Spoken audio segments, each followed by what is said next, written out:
કશું ઘટ્યું નથી. એ સૌથી મોટી વસ્તુ છે. અને જે આપણે વારંવાર ડેવલપમેન્ટ, વિકાસ શબ્દ વાપરીએ છીએ એ આ છે કે જે છે એમાંથી બહેતર સ્થિતિમાં લઈ જાઓ. અને મને વિશ્વાસ હતો કે આવું બનશે જ. અને મેં અનેક સ્ટાફના લોકોને કહેલું કે તમે જુઓ શાંતિથી, કોલેજમાં કશો ફરક નહીં પડે, ઉપરથી કામ સારી રીતે થશે. કેમ કે પહેલા જ દિવસથી જે માણસ જોઈન્ટ થયા કોલેજમાં, આટલા વર્ષનો 25 વર્ષનો મને અનુભવ હતો. હોઈ શકે ઘણી બાબતો શબ્દોની હોય, પણ કયો માણસ કઈ રીતે કામ કરી શકે, શું કરી શકે, કયાનો સામો રસ છે, એ જો તમે જાણતા હો તો એનું શ્રેષ્ઠ બહાર આવે. અને એમની સાઈડ વહીવટી વધારે છે. અનેક વખત ઘણા બધા કામ મેં જોયેલા છે એમના, અને વિશ્વાસ એમને સાર્થક કર્યો છે. કે સૌથી પહેલાં તો આપણા વર્તમાન આચાર્ય ત્રિવેદી સાહેબને તાલીઓથી વધારીએ. છેલ્લા વર્ષથી વિદાય જેમ તલાક હોય ને, 3 વિદાય થઈ. એક વિદાય પટેલિયા સાહેબની, બીજી મારી, અને ત્રીજી પંડિત સાહેબની. અને પંડિત સાહેબ આજ તો રાધારમણ થયેલા છે, રાધાજી સાથે વધાર્યા છે.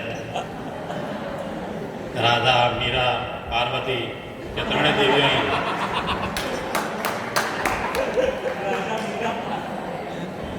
અને એમને કોલેજમાં એન્ટર થયા એ કહ્યું કે 2 છાત્રા અને 1 છાત્ર, મૂછો ઉગી રહી હતી, બેઠો તો વચ્ચે, અને આજુબાજુ 2 લાવણ્યમય કન્યાઓ સ્થાન ગ્રહણ કરેલું.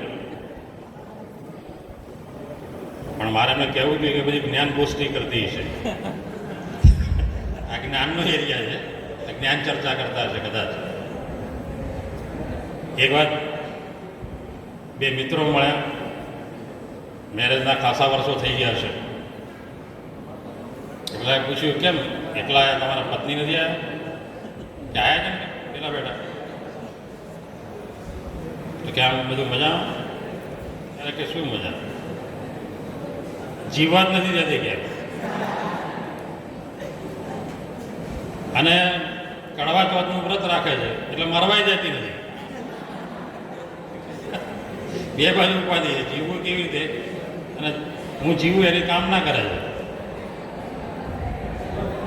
મિત્રો, કોલેજ ખરેખર તો આ આપણો સિલ્વર જ્યુબિલી ફંક્શન છે. 25 વર્ષ કોલેજે પૂરા કર્યા છે. અને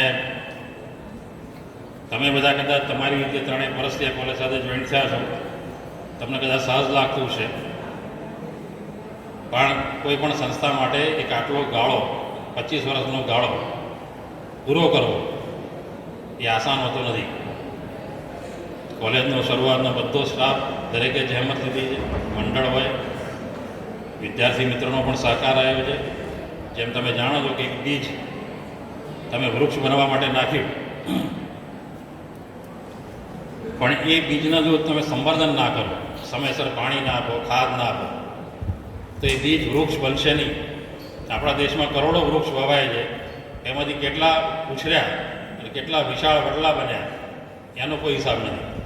સંસ્થાઓ અનેક નિર્માણ પામે છે, પણ એ સંસ્થાઓ 25 વર્ષે પણ તમને જવાન લાગે, તમને એક્ટિવ લાગે, ઇનોવેટિવ લાગે, ક્રિએટિવ લાગે, તો સમજ લો કે સંસ્થાનો વિકાસ થાય.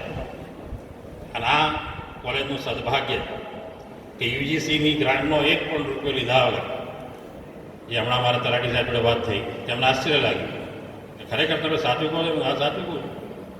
25 વર્ષમાં 1 રૂપિયો ગવર્મેન્ટે એમને કશાનો આપ્યો નથી. અને તે છતાં સંસ્થા આખા બધાની સાથે તમે કમ્પેર કરી શકો એ પ્રકારની.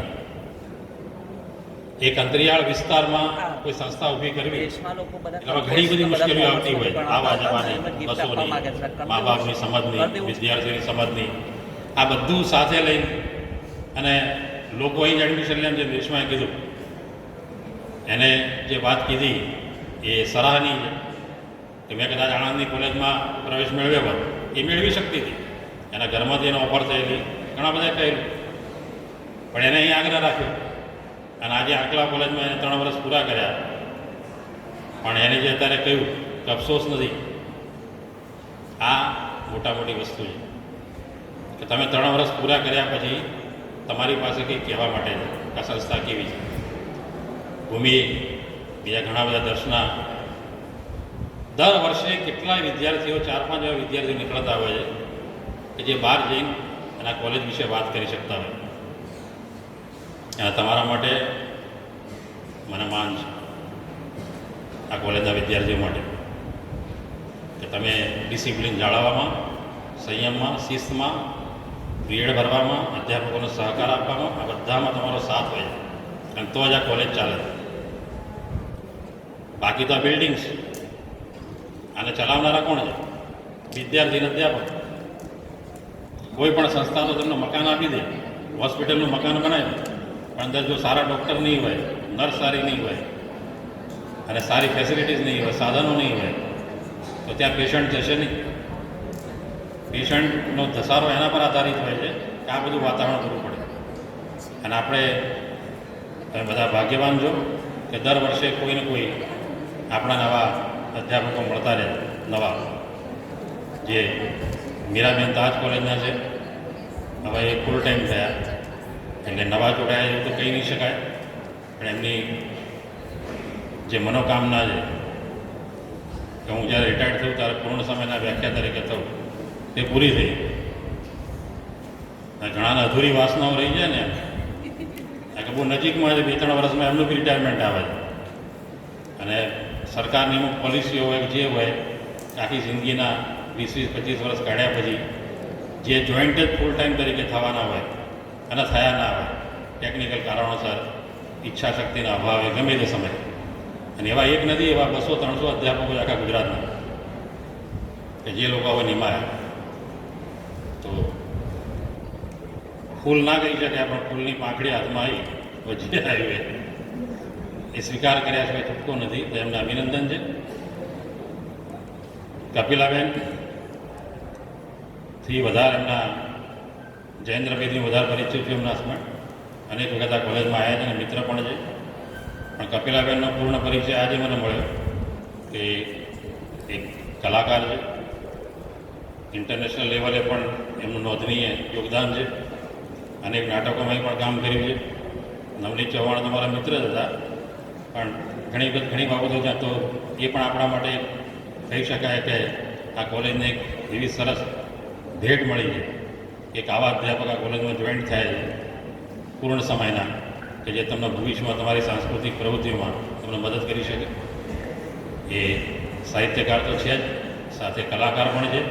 તો આ પણ આપણા માટે ગૌરવવાળી વસ્તુ છે. અને હમણાંથી જે પણ એપોઇન્ટમેન્ટો મળી એ બધી એવી મળી. ચિંતનકુમાર બધા જ કાર્યક્રમો એમનો ઉલ્લેખ સિવાય ચાલતું જ નથી, કારણ કે શેતરંજી એમની હોય એટલે છૂટકો જ નથી. આવા ડબલા ડબલીઓ બધી એમની ગોઠવેલી હોય, એ બધી ભેગી કરવાની, મૂકવાની, ગોઠવવાની. અને દરેક ફંક્શનમાં એમના વિશે ઉલ્લેખ થાય. જેમ બધા જ લોકો સલમાન ખાનને સલાહ આલે છે, એવું આમને પણ સલાહ આપે છે. જે હમણાં અમને કહ્યું પંડિત સાહેબે કે સલમાન ખાનને ફોલો કરે છે, 50 પછી વિચારશે અને 60 પછી કદાચ કંકોત્રી છપાવે, સગાઈ કરે, 70માં લગ્ન કરે. એ જે શક્ય બને. પણ એક મુદ્દો જોડે ગયો વાત કરવાનો એમની સાથે. હું તો કોઈ ના કરે સારું, કારણ કે જે હમણાં કહ્યું ને કડવા ચોથ કરીને જીવતા રાખશે અને જીવતા હજુ જીવવા નહીં દે, ઊભી સ્થિતિ થઈ ગઈ. એના કરતાં જે જીવન ગાળો એ સારામાં સારું, એમાં એન્જોય કરો.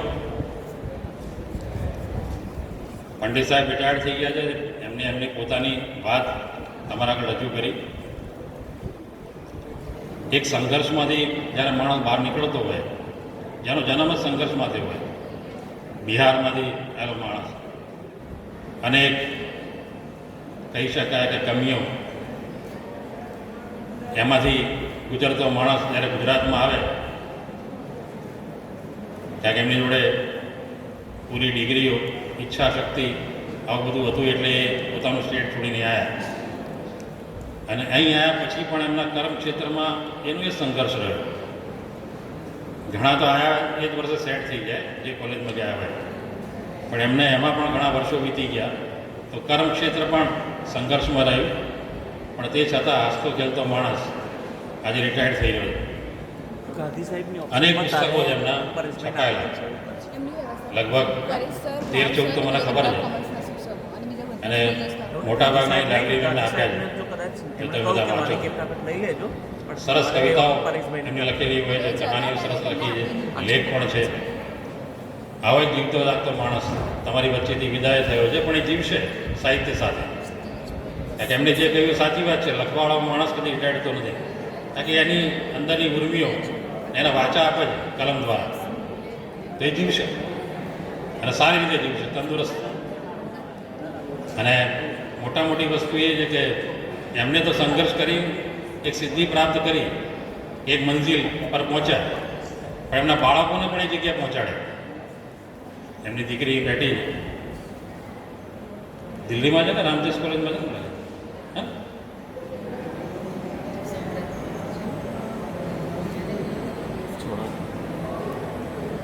દિલ્હીની કોલેજમાં લેક્ચરર છે.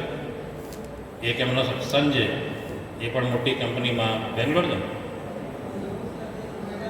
નોઈડા. એટલે એમને એમના પરિવારને તો સારી રીતે ગોઠવી દીધું છે અને નિમિત્ત બન્યું છે ગુજરાત. વહેલું પતાવી દેજો હો હવે. કારણ કે આપણે બધા ગુજરાતમાં જાણીએ છીએ કે આપણું લક્ષ્ય એક જ હોય છે, કોઈ પણ ભોગે કોઈ પણ રીતે જિંદગીને એક સહી મુકામ પર સેટ છોકરી કરી, છે શીલા કરીને ના પાડી દે. એક ગોલ હોય છે આપણો.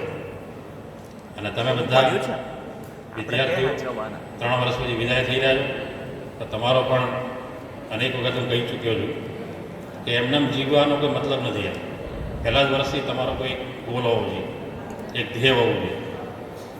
અને એ ધ્યેય પ્રાપ્ત કરવા માટે તમારે એ રીતે સ્ટેપ બાય સ્ટેપ આગળ ચાલવું પડે, એ રીતે આગળ વધવું પડે, અને તો જ તમને પ્રાપ્તિ થશે. એકદમ તમને ઊભા કરીને કહે કે તમે એ નિશાન મારો, ચાલશે નહીં. તમારે પ્રેક્ટિસ કરવી પડે. ક્રિકેટ રમવા જવું હોય તો નેટ પ્રેક્ટિસ કરવી પડે છે. 10-10 વર્ષથી રમતા માણસો પણ મેચના આગલા દિવસે નેટ પ્રેક્ટિસ કરતા હોય અને પછી રમવા જતા હોય. તમારી પરીક્ષાઓ આવી રહી છે, આ તો બધું થઈ જશે, ફંક્શન બધા ફોર્માલિટીના, પણ તમારો જે ગોલ છે, જે તલાટી સાહેબે કહ્યો એ સાચી વાત છે, એના પર ધ્યાન આપો. અને રેશમાએ પણ જે વાતનો ઉલ્લેખ કર્યો કે ખરું લક્ષ્ય તમારી પરીક્ષા છે અને એમાં સારામાં સારા પર્સન્ટેજ લાવો અને આગળ તમારે જ્યાં પણ પ્રવેશ મેળવવો હોય, જે કરવું હોય OnePlus વાળો એ તમે ફોન કરી અને શકો. ચાવી. એક સ્કૂલમાં ભણતો વિદ્યાર્થી હતો, છેલ્લા 3-4 વર્ષથી આવવાનું છે? એ નપાસ થતો હતો. પરિણામ લેવા માટે જતો, એના પપ્પાએ એને બોલાવ્યો કે આજે જો તું નપાસ થયેલું આવ્યો અને આઈને મને કહીશ કે નપાસ થયો છે, તો તારા મને પપ્પા નહીં કહેવાય, હું તારો પપ્પો નહીં. પેલો પરિણામ લેવા ગયો અને પરિણામ લઈને આવ્યો ને બારણા આગળથી બૂમ પાડી, એ નટવરલાલ. તો પેલા કહ્યું કેમ? પપ્પાને આવી રીતે નામ દઈને બોલાવે કે તમે કહ્યું હતું ને કે નાપાસ સાહેબ પપ્પા નહીં કહેવાનું, તો તમને બોલાવા કેવી રીતે? તમારું નામ નટવરલાલ છે, નટવરલાલ કહું છું, બીજું કહું.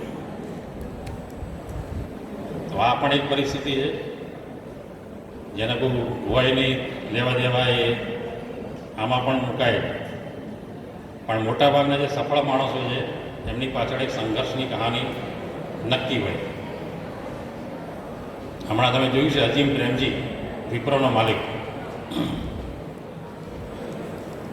હવે એ પોતે, એમના ફાધર હતા હાસિમ પ્રેમજી અજીમના. બર્મામાં એમની કંપની હતી, 1832ની આસપાસ એમને નાખેલી, એટલા વર્ષ પહેલાં, 100 વર્ષ પહેલાં. અને આઝાદી પછી એ અહીં ભારતમાં શિફ્ટ થયા અને અહીં એમને કારખાનું નાખ્યું. વેજીટેબલ ઓઇલ એટલે જે આપણે વનસ્પતિ ઘી પીએ એ બનાવતા હતા. મહારાષ્ટ્રમાં જલગાંવ ડિસ્ટ્રિક્ટ છે, એના એક ગામ અમલનેર કે એવું કંઈક નામ છે, અમલનેર, ત્યાં એમને નાખી ફેક્ટરી. અને એ નાખ્યા પછી એમનો બિઝનેસ એટલો બધો ફૂલ્યો ફાલ્યો. એમના આ જે અજીમ છે એ વખત અમેરિકા ભણતા હતા અને એમના ડેથ થયા પછી એમને ધંધો સંભાળ્યો. એમની પહેલાં એમના ફાધર સંભાળતા હતા. તેમને આવ્યા પછી આજે વિપ્રો કંપની નાખી છે આઈટીની, એમની કંપનીના શેર એમને આખા ગામના એક એક વ્યક્તિ રાખે, કોઈએ 50 આપ્યા, કોઈ 100 રૂપિયા આપ્યા, ના આપ્યા તોય 60,000 શેર વેચ્યા ફ્રીમાં આખા ગામમાં અમલનેરમાં. મહારાષ્ટ્રનું આજે સૌથી વધારે સુખી સંપન્ન ગામ એ અમલનેર કહેવાય. કેમ કે એ શેરોની કિંમત દરેકના ઘરમાં આજે 5-5 કરોડ થઈ ગઈ. 1955-56ની આસપાસ એમને શેર આપેલા, આજે કેટલા વર્ષ થયા વિચારો તમે. એ આસિમ પ્રેમજી, જે આપણા મૂળ ગુજરાતી છે કચ્છના, પણ એમને એટલા બધા દરિયાદિલ. હમણાં પરમ દિવસે प्राचार्य डॉक्टर त्रिवेदी साहब जो अभी नहीं हैं, तमाम मेहमानों, कॉलेज परिवार के तमाम सदस्य और छात्र मित्रों, 33 वर्ष का कार्यकाल यानी प्रवास गुजरात में मेरा रहा. गुजरात से मैं जब बाहर जाऊंगा या यहाँ से कहीं भी जाऊंगा तो लोग मुझसे पूछेंगे कि 33 वर्ष के दरमियान आपने क्या अनुभव किया. मुझसे पूछेंगे कि आपका सेल्फ स्ट्रगल कैसा रहा. तो जो मैं बताऊंगा वो आज मैं प्रस्तुत कर रहा हूँ. मैंने क्या खोया क्या पाया गुजरात में रहकर, वो अनुभव आपके साथ शेयर करूंगा. मित्रों, हर किसी को मुकम्मल जहां नहीं मिलता, हर किसी को मुकम्मल जहां नहीं मिलता, कभी धरती तो कभी आसमां नहीं मिलता.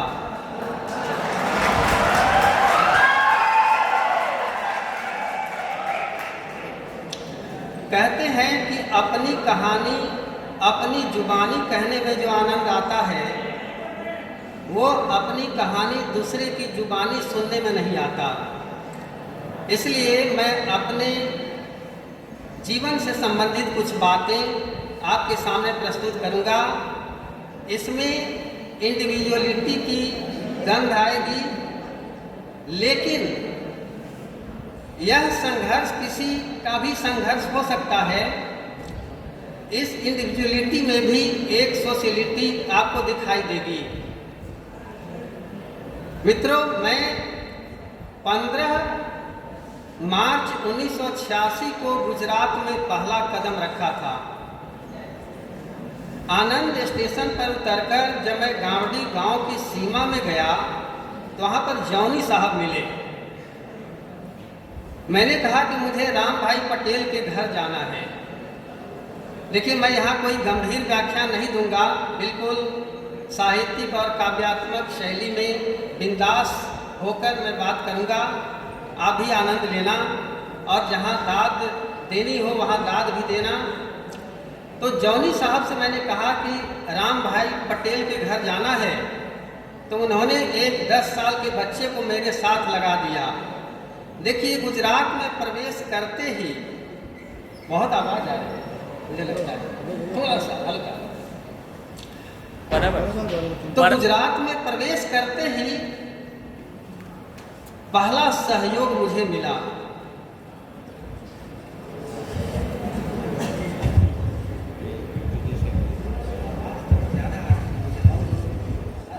सर बराबर है, बराबर है, बराबर है, कंप्लीट. ये पहला सहयोग मुझे मिला गांव के सीमान पर जाते ही. वो लड़का मुझे जाकर राम भाई का घर बता दिया और कहा कि ये घर है, आप चले जाओ. मैं वहाँ खड़ा रहा. वहाँ पर एक काका आए. काका ने कहा क्या काम है, तो मैंने उनको लेटर दिया. मनीषा टोबैको स्टोर जो सीतामढ़ी से लाया था. सीतामढ़ी में उस राम भाई पटेल की दुकान थी और उसका जो गोडाउन था वो मेरे गुरुजी के मकान में था. तो 4 स्टेट पार करके मुझे आना था. तो मैं कहाँ रहता, इसके लिए उन्होंने कहा कि मेरे घर पर आप रह जाना और इंटरव्यू देकर आपको जहाँ रहना हो. तो कहा काका. अंदर गया लेटर लेकर, और राम भाई पटेल की पत्नी थी, राम भाई नहीं थे. उन्होंने लेटर दिया और मुझे कहा कि आप जाओ, आपको बुला रही है. फिर भी मैं खड़ा रहा, क्योंकि हमारे यहाँ मिथिला की जो परंपरा है, ऐसे किसी के घर में कोई चला नहीं जाता. फिर 10 मिनट में खड़ा रहा, फिर वो काका आए, कहा कि तुम गए क्यों नहीं? मैंने कहा कोई बुलाने नहीं आया। अरे जाओ, तुमको बुला रही है। फिर मैं बड़े सहमे हुए घर के अंदर गया और ये भी कहा उन्होंने कि ये तुम्हारा बिहार नहीं है, तुम जाओ अंदर। मैं गया तो सिर्फ राम भाई की पत्नी और उनके कुछ बच्चे थे, 1-2 वो थे। राम भाई की पत्नी ने चाय और डेबरा प्रस्तुत किया। मैंने कहा कि 4 दिन से मैं गाड़ी में हूँ, अभी नहाऊंगा, इसके बाद मैं नाश्ता करूंगा। कहा कि जाइए नहा लीजिए और कपड़े छोड़ देना। मैंने नहा लिया, कपड़े धो लिए अपने से। उन्होंने कहा कपड़े नहीं धोने थे। मैंने कहा कि नहीं, हमारे यहाँ जो है कपड़े सब अपने आप धोते हैं। ये अनुभव रहा। मैं चाय और डेबरा ले रहा था तो राम भाई आए। राम भाई ने कहा कि जब तक आपको रहना हो यहाँ रहिए। और 15 दिन तक मैं उनके घर रहा। 15 दिनों तक उन्होंने जो मेरी सेवा की, जो खाना खिलाया, उसको कभी मैं भूल नहीं सकता। मैं यहाँ गुजरात में था, लेकिन गुजरात मेरे अंदर बस गया 15 दिनों में। और मैंने ये निर्णय किया कि अपनी कर्मभूमि गुजरात को बनाऊंगा।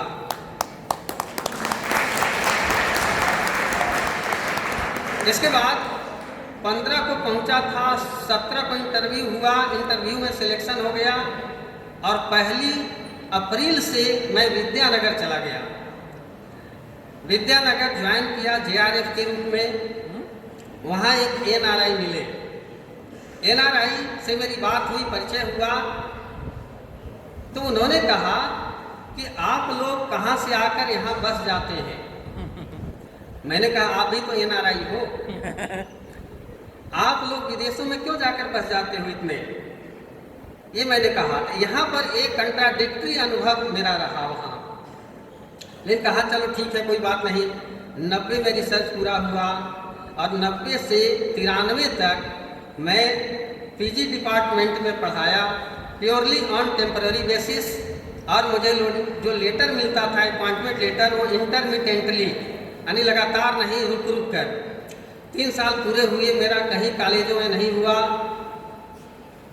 इसके बाद डॉक्टर पीरजादा साहब, जिनका बहुत बड़ा हाथ है मेरे जीवन को बनाने में, पीरजादा साहब ने मुझे बुलवाया अहमदाबाद और मुझे लेने आए सैयद रहमत अली। वहाँ पर पीरजादा साहब ने मेरा इंटरव्यू लिया ऐसे ही, और एक लेटर के साथ, और संतरामपुर तक का किराया देकर मुझे भेज दिया। कॉलेज से रहने और खाने की व्यवस्था हुई वहाँ। जब मैं वहाँ जा रहा था तो मैंने पूछा कि राव साहब वहाँ हैं, मैं उनको पहचानता नहीं हूँ। रहमत अली ने कहा कि उनकी फ्रेंच कट दाढ़ी है, और एक महिला प्रोफेसर ने कहा कि उनकी बड़ी बड़ी आंखें हैं। तो मैंने कहा कि भाई बड़ी बड़ी आंखें महिलाओं की तो बड़ी अच्छी होती है, सुंदरता की प्रतीक होती हैं, लेकिन पुरुष की बड़ी बड़ी आंखें थोड़ा डर लगता है। लेकिन वह जब वहाँ गया, मैं राव साहब से भेंट हुई तो मैंने देखा कि राव साहब की जो बड़ी बड़ी आंखें हैं वो करुणा बरसाने वाली आंखें हैं, दया बरसाने वाली आंखें हैं, और वो डराने वाली आंखें नहीं हैं। कुछ दिनों के बाद राव साहब संतराम यहाँ चले आए और मैं 10 साल तक वहाँ रहा। एक ही कमरे में, राजा के पुरोहित के कमरे में मैं 10 साल रहा, और 10 साल में जितना लिखा उतना कहीं नहीं लिख पाया। इसके बाद वहाँ से भी सरप्लस होकर मैं आया विद्यानगर, मायानगर, जहाँ पर मिला जुला अनुभव रहा। वहाँ के बारे में एक शेर कहना चाहता हूँ कि एक आदमी था जो मुसीबत में डस लिया। एक आदमी था जो मुसीबत में डस लिया, और एक सांप था जो मर के भी डसा नहीं। ये वहाँ का अनुभव रहा। वहाँ से भी सरप्लस होकर मैं यहाँ आया इस कॉलेज में, और ये अच्छा हुआ कि मैं अंतिम समय में इस कॉलेज में आया। इस कॉलेज का पहला अनुभव मैं बताता हूँ। जब कॉलेज के कैंपस में प्रवेश किया तो चारों तरफ हरियाली, बीच में कॉलेज, पत्थर की बेंच पर दो छात्रों के बीच में एक छात्रा बैठी हुई और दो छात्राओं के बीच एक छात्र बैठा हुआ। बहुत अच्छा सीन था, लेकिन मेरे पास स्मार्टफोन नहीं था। इसके बाद सबसे पहले त्रिवेदी साहब मिले। राव साहब के केबिन में गया और कहा कि मुझे ज्वाइन करना है सर। लेटर दिखाया तो राव साहब ने कहा कि आप ऑफिस में बैठिए, आपका सब काम हो जाएगा। और तुरंत हो गया मेरा काम। उस दिन यतीन भाई ने भी अपना शेड्यूल बदलकर वो 8 बजे ही आ गए और मेरा अपॉइंटमेंट लेटर तैयार हुआ। पीयूष भाई मुझे सेक्रेटरी साहब से मिलाने ले गए। सेक्रेटरी साहब रास्ते में ही मिल गए, गाड़ी खड़ी करके उन्होंने बात की मुझसे। जबकि आनंद और विद्यानगर का कोई भी सेक्रेटरी इस तरह से बात नहीं करता। हमारे सेक्रेटरी कितने सरल हैं, कितने सहज हैं, ये पता चला। इसके बाद ये पहला चमत्कार ये हुआ कि मैं 26 अगस्त को ज्वाइन किया और 2 सितंबर को मेरा पगार आ गया। यतीन भाई ने और पीयूष भाई ने, ऑफिस वालों ने बड़ी तत्परता दिखाई। ये बड़ा चमत्कार है। किसी भी कॉलेज में 2 महीने, 4 महीने, 6 महीने लगते हैं। तो ये हमारे कॉलेज की तत्परता है, मैं उनका आभारी हूँ। एक दूसरा चमत्कार यह हुआ कि नलिनी वालों ने मेरा 20,000 रुपया कम बनाया था एरियर्स में और उस गलती को यतीन भाई के रडार ने पकड़ा और अगले महीने के पगार में वही 20,000 आ गया। अरे कितना फायदा ही फायदा। सबसे पहले त्रिवेदी साहब ने बताया कि यहाँ आप आए हैं, यहाँ बहुत अच्छा है, चिंता करने की कोई ज़रूरत नहीं है। और आप जितना भी एकेडमिक वर्क करेंगे, जितना भी सेमिनार करेंगे, लेक्चर में जाएंगे, कॉलेज आपको पूरी छूट देगी। तो मेरा हौसला बुलंद हुआ। तो यहाँ मैंने देखा कि राव साहब ने एक एकेडमिक और एक डेमोक्रेटिक माहौल बना रखा था, एकदम प्रजातांत्रिक माहौल, जहाँ भय का वातावरण बिल्कुल नहीं था। एकदम अभयारण्य सभी बच्चों के लिए और सभी प्रोफेसर्स के लिए। राव साहब के लिए 2 पंक्तियाँ कि खंडहर दयारे वफा के कुरेद कर देखो, खंडहर दयारे वफा के कुरेद कर देखो, डॉक्टर राव के नाम का पत्थर जरूर निकलेगा, डॉक्टर राव के नाम का पत्थर जरूर निकलेगा। तो राव साहब ने जो एक डेमोक्रेटिक माहौल पैदा किया था, ये बड़ा अच्छा लगता था। यहाँ उदारीकरण की नीति यहाँ लागू हो गई थी और मिनिमम गवर्नमेंट तथा मैक्सिमम गवर्नेंस, ये भी आपको यहाँ पर देखने को मिलता। तो राव साहब ने ऐसा माहौल पैदा किया था और मुझे सबसे पहले मंच इस कॉलेज में मिला जो राव साहब ने दिया, प्रिंसिपल वही थे। तो मुझे बहुत अच्छा लगा और जब मैं मंच पर आता था तो मुझे लगता था कि मैं एक मंचीय व्यक्ति भी हूँ। तब मुझे एहसास हुआ। इससे पहले मैं मंच पर बहुत नहीं जाता था, लेकिन यहाँ पूरा मंच मिला। आप जितने उपयोग कर सको मंच का, ये पूरी छूट मिली। इसके बाद मैं अध्यापकों से संबंधित कुछ बातें करना चाहूँगा जो मेरा अनुभव रहा। इस कॉलेज के अध्यापक बड़े मेधावी हैं, चाहे एडहॉक के हों या पार्ट टाइम या फुल टाइम के हों। अभी तो कोई पार्ट टाइम इस कॉलेज में नहीं रह गया है, सभी फुल टाइम हो गए। प्रिंसिपल त्रिवेदी साहब, मीराबेन, रमाबेन, निव्याबेन, कपिलाबेन, पार्वतीबेन, चिंतन जी, किरीट भाई, गांधी जी, देवराज, संजय भाई, कल्पेश, सभी वेल क्वालिफाइड हैं, सभी वेल क्वालिफाइड हैं। रमाबेन की डिसिप्लिन प्रख्यात है। निव्याबेन शिक्षिका, आलोचक के साथ एक अच्छी एंकर भी हैं, बहुत अच्छी एंकर। गांधी जी एडहॉक होकर भी वो जितना समर्पण के साथ काम करते हैं और शेयर मार्केट का इस एरिया में उतना बड़ा जानकार नहीं है, जहाँ तक मैं समझता हूँ, मैंने अनुभव किया है। तो ऐसे डेडिकेटेड पर्सन हमारे कॉलेज में हैं। दिलीप भाई वो दिल के पर्याय हैं।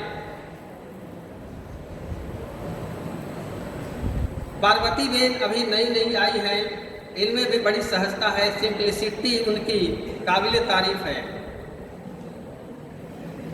कपिला बेन को मैं 1986 से जानता हूं, जब मैं रिसर्च करने आया था और उसके बाद यहाँ आया, उसके बाद अभी मिला हूँ इस कॉलेज में। चिंतन महिला जी, जिनके बारे में बहुत कुछ कहना है। चिंतन जी तो ऑल इन वन है, ऑल इन वन, वर्सेटाइल इनकी प्रतिभा है। कॉलेज की जरूरत को देखते हुए इन्होंने कला और टेक्नोलॉजी का समन्वय किया है, ये इनकी बड़ी अच्छी देन है। ऑडियो को विजुअल से जोड़कर कार्यक्रम को आकर्षक बनाते हैं चिंतन जी। और जो कॉलेज अभी धीमी गति से चल रही थी, वो सुपर फास्ट दुरंतो एक्सप्रेस बन गया। जब हम सोते रहते हैं रात को, तब भी इनका कंप्यूटर पर काम कॉलेज के लिए चलता रहता है, पूरी तरह से डेडिकेटेड। इनकी गाड़ी का नाम है आनंद एक्सप्रेस। हम लोग उस आनंद एक्सप्रेस में आते हैं। इनकी शर्त ये है कि आप गाड़ी में आएंगे तो आपको उनका नाश्ता भी करना पड़ेगा। ये सारी बातें हैं उनकी उदारता है। एक बार मैंने इनसे पूछा, भाई इसमें थोड़ा रोमांस की भी बात आएगी। एक बार मैंने इनसे पूछा कि इधर से जाने में कि गाड़ी में जगह है, तो उन्होंने कहा कि गाड़ी में जगह न भी हो तो भी आपको दिल में बिठा कर ले चलूंगा।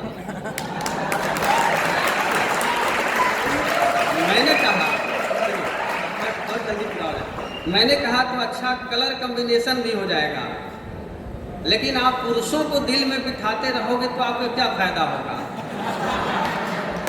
ये मैंने कहा। चलो, उनकी एक खतरनाक मान्यता ये है कि 50 वर्ष के बाद प्रेम करने की उम्र होती है, इसलिए वो 50 वर्ष होने का इंतजार कर रहे हैं। चलिए, 4 लाइनें चिंतन जी के बारे में कविता मैं सुना रहा हूँ। चिंतन जी एक प्रेमी के रूप में हैं और वो अपने बिलवेड से क्या कहते हैं। चिंतन जी एक लवर के रूप में हैं और अपने बिलवेड को क्या कहते हैं, सुनिए। किसी के दिल की मायूसी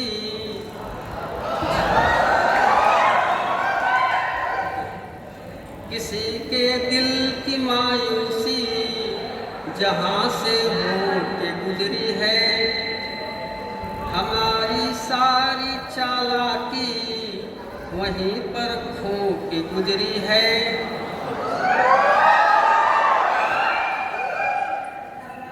हमारी और तेरी रात में बस फर्क इतना है कि तुम्हारी सो के गुजरी है, हमारी रो के गुजरी है। हमारी रो के गुजरी है। मित्रों, चिंतन जी जो भी काम कर रहे हैं, उनके पार्श्व में परेश त्रिवेदी जो एक उत्साही प्रिंसिपल हैं, वो खड़े हैं। उनके पार्श्व में एक वरद हस्त और अभय दान देने के लिए, और उनका पूरा सहयोग है।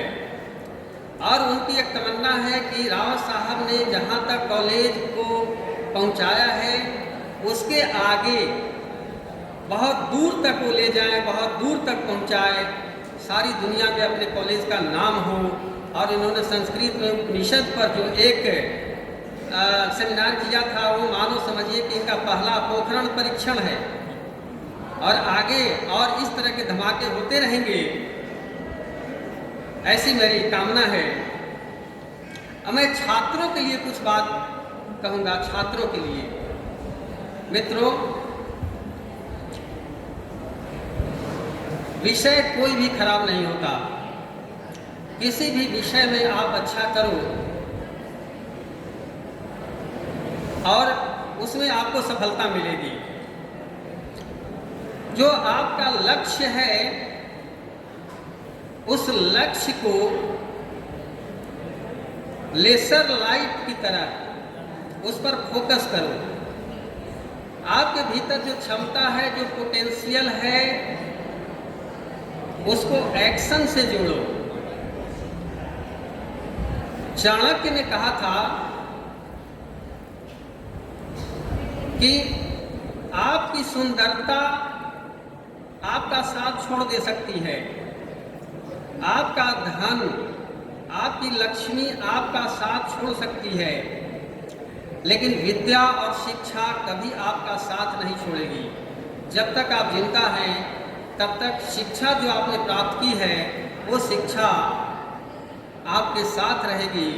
इसलिए आप शिक्षित बनिए, लेकिन किताबों से ज़्यादा आप इंसान को भी पढ़िए। किताबों से ज़्यादा इंसान को पढ़ने का हुनर सीख। किताबों से ज़्यादा इंसान को पढ़ने का हुनर सीख। हर चेहरे पर लिखा है किताबों से कुछ ज़्यादा। और हाल उनका पूछो जिनकी तबीयत खराब है, हाल उनका पूछो जिनकी तबीयत खराब है, और उनसे दूर रहो जिनकी नीयत खराब है।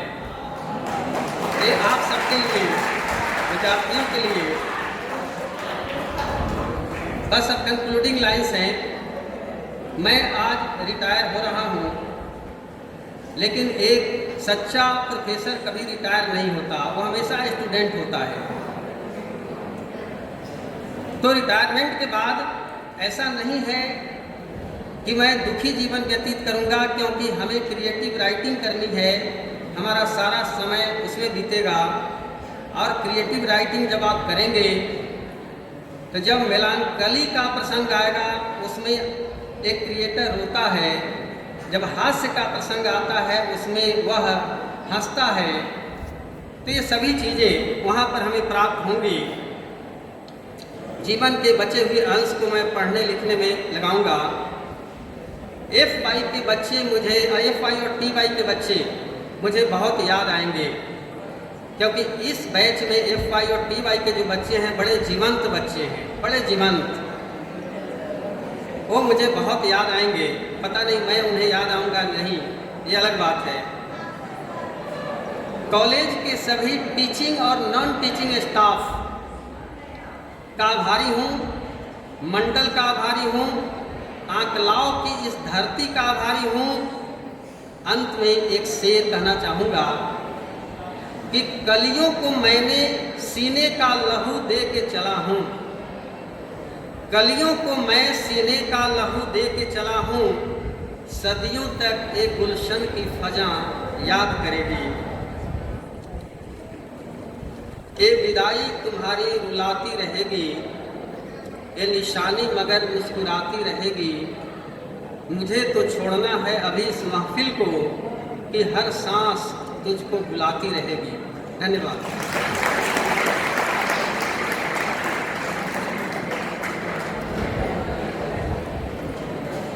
खूब खूब आभार पंडित साहेबे एमना संस्मरणों बाळगोळ्या। विद्यार्थी मित्रों ने खास विनंती, बिल्कुल अवाज ना करे। जेने रस न पड़तो होय बहार जई शके छे, अने बधाए जमीने ज जवानुं छे ए पण तमने कही दઉં। पण वातो नहीं, अवाज नहीं, आ बहु ज खराब लागे छे। विदाय समारंभ निमित्ते हूँ वोरा रेशमाने विनंती करूँ कि तेओ पण पोतानो प्रतिभाव आपे। रेशमा।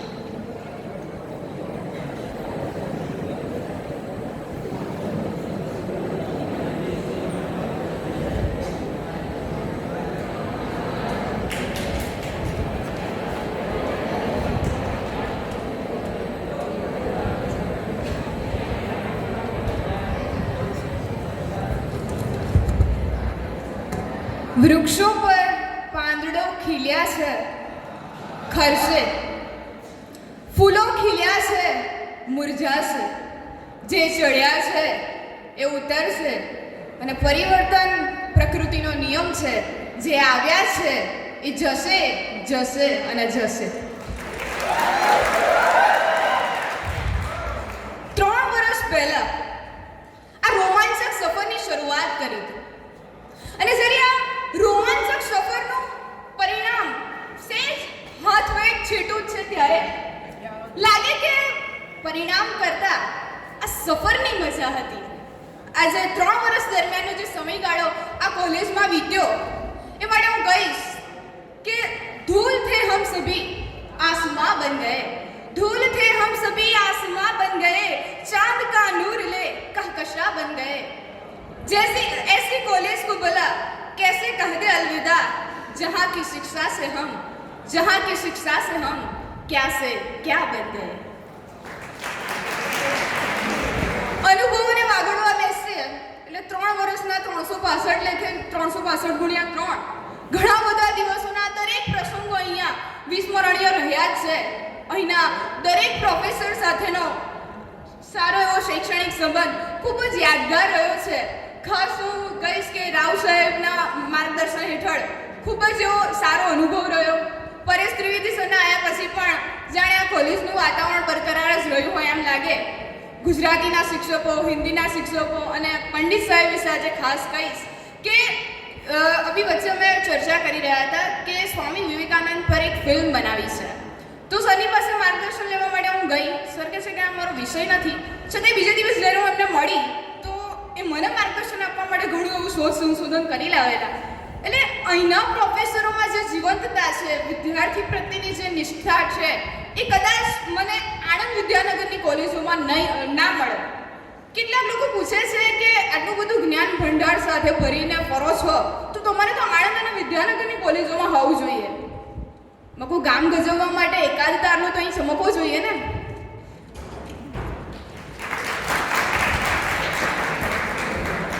આપ સૌ વિદ્યાર્થીઓ અહીંયા હાજર છો. પ્રસંગ વિદાયનો છે અને આ છેલ્લા દિવસો ચાલી રહ્યા છે ત્યારે કહેવાનું મન થાય કે સફળતા દરેકની હસ્તરેખામાં નથી હોતી, પણ એ હસ્તરેખામાં ચિતરવાની તમારામાં આવડત હોવી જોઈએ. કોલેજ વિદ્યાર્થીઓ પ્રત્યે આટલી બધી સમર્પિત છે એ બદલ એનો આભાર માનું છું. દરેક પ્રોફેસર, શિક્ષકો, શિક્ષિકાઓ એમનો પણ આભાર માનું છું. જે સહાયક ગણ છે એમણે પણ આપણી દરેક કામગીરીમાં આપણને ખૂબ જ સપોર્ટ કર્યો છે, એમનો પણ હું આભાર માનું છું. અને આપ સૌને એક વિનંતી કરું છું કે આજે જ્યારે અહીંયાથી વિદાય લઈ રહ્યા છો ત્યારે હજુ એક રિઝલ્ટ તમારી પાસે મળવાનું બાકી છે અને એ રિઝલ્ટને ચમકાવવાની તાકાત તમારામાં છે. તો એ રિઝલ્ટને એવું ચમકાવો કે આ કોલેજની યશ કલગી ઊંચી થાય. તો છેલ્લે તમારા માટે કહીશ કે હજારો મંજિલેं होगी, हजारों कारवा होगे, निगाहें आपको ढूंढेगी, निगाहें आपको ढूंढेगी, न जाने आप कहाँ होगे, न जाने आप कहाँ होगे.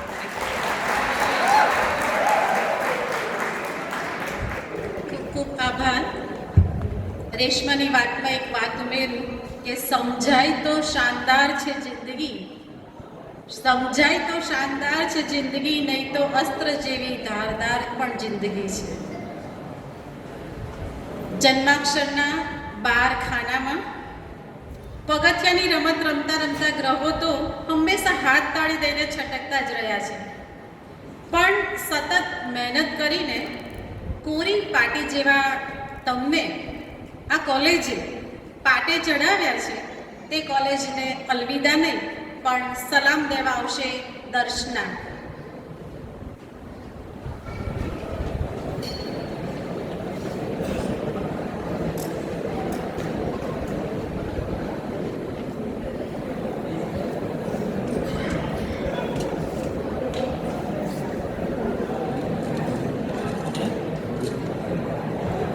માધ્યમિક કેળવણી મંડળના પૂર્વ પ્રમુખશ્રી તથા મંડળના અન્ય માનવતા મહેમાનો, અમારી કોલેજના પ્રતિભાવંત આચાર્ય ડૉક્ટર ત્રિવેદી રાવ સર તથા ભૂતપૂર્વ સર, આદરણીય ગુરુજનો, કોલેજના સમગ્ર સ્ટાફ તથા વાલા વિદ્યાર્થીઓ, નમસ્કાર. 3 વર્ષ પસાર કરીને વિદાય લઈ રહેલા અમે ટીવાય, બીએ અને બીકોમના વિદ્યાર્થીઓ હૈયામાં આનંદ અને વ્યથાની મિશ્રિત લાગણીઓ છલકાઈ હશે. આનંદ એ વાતનો કે 3 વર્ષ પસાર થઈ ગયા ને આ કોલેજ પાસેથી જ્ઞાન અને જીવન મૂલ્યો પામ્યા. વ્યથા એ વાતની હવે અહીંથી વિદાય લેવાનું. આમ છતાં જે સંસાર સાથેનું 3 વર્ષનું સત્ય જો વિસ્મરણ ક્યાંથી શક્ય જ હોય છે. એક નાની કવિતા કહીશ. હોય છે એ સદા સર્વદા હોઈએ, હોય છે એ સદા સર્વદા હોઈએ, જેની સાથે માણી હોય છે પ્રત્યેક પળ. હોય છે એ સ્મરણ લોકમાં, જેની સાથે સ્મરણ લીલા જોડાયેલી હોય છે. નથી હોતું એનું વિસ્મરણ, નથી હોતું એ યાદોનું મરણ. હોય છે હૈયે ધબકતું કેવળ સ્મરણ. જળના કાંઠેથી એના મોજા પડતા રહે છે એનો સાદ. અસ્તુ. Thank you.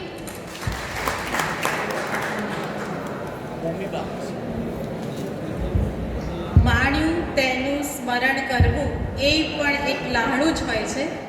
તો એ સ્મરણોને વાગોળવા ભૂમિને વિનંતી કરું કે તેઓ આવે અને સ્મરણોને વાગોળે.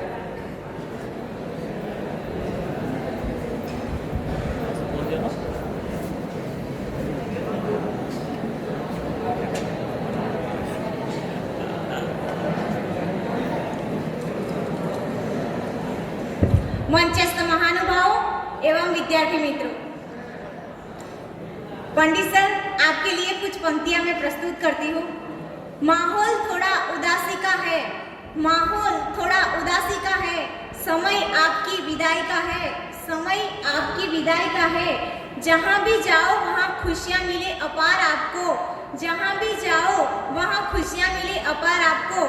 बस यही निकली हमारे दिल से ये दुआ है. वो साथ में बिताए लम्हों को कभी भुलाना नहीं, हो सके तो हमें कभी भुलाना नहीं. याद रहेंगे आप हमें हर पल, कुछ ऐसा आलम हमारी कॉलेज का है. माहौल थोड़ा उदासी का है क्योंकि समय आपकी विदाई का है.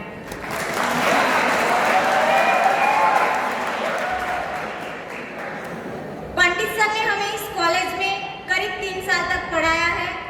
उन्होंने विषय के ज्ञान के साथ साथ जीवन जीने की कला भी हमें सिखाई है. खास करके तब जब हम क्लास में होते हैं या फिर परीक्षा के दौरान सर हमें हमेशा टोकते रहते हैं. और खास करके मुझे तो खास, क्योंकि मैं सर की सभी बातों को सिर्फ हंसने और मजाक में ले लेती थी. लेकिन जब TY का आखिरी साल आया तब मुझे पता चला कि सर ने मुझे इन 3 सालों में जो जो सिखाया है वो सभी बातें हमारे लिए और हमारे आगे के जीवन के लिए कितनी मायने रखती है. उन्होंने हमारी हर गलती को माफ किया और दिशा निर्देश किया. सर का प्रायः यही मार्गदर्शन रहा है और उनकी यही कोशिश रही है कि सभी बच्चे क्लास में अच्छे नंबर से पास हो. और आज भी विदा ले रहे हैं तो हमारी आंखें नम है. मैं हिंदी विभाग के सभी छात्र छात्राओं की ओर से उनकी और उनके परिवार के सुखद जीवन की कामना करती हूँ. और बात करूँ हमारे हिंदी विभाग की तो हमारा हिंदी विभाग बहुत अच्छा है और सभी प्राध्यापक भी अच्छे हैं. हालांकि सभी विभाग अच्छे हैं, सभी प्राध्यापकों ने हमारी कोई भी परेशानी में कोई भी परेशानी हो तो हमारी सहायता करते हैं और हमें उनका सहयोग मिला है. और त्रिवेदी सर जो अभी नए प्रिंसिपल का स्थान उन्होंने संभाला है, लेकिन राव सर के जाने के बाद मुझे ज़रा भी ऐसा महसूस नहीं हुआ कि सर के जाने के बाद कॉलेज का वातावरण बिगड़ गया है. लेकिन जैसा था वैसा ही सर ने वो गुजराती में कहेवाय छे ने वारसो जाळवी राख्यो.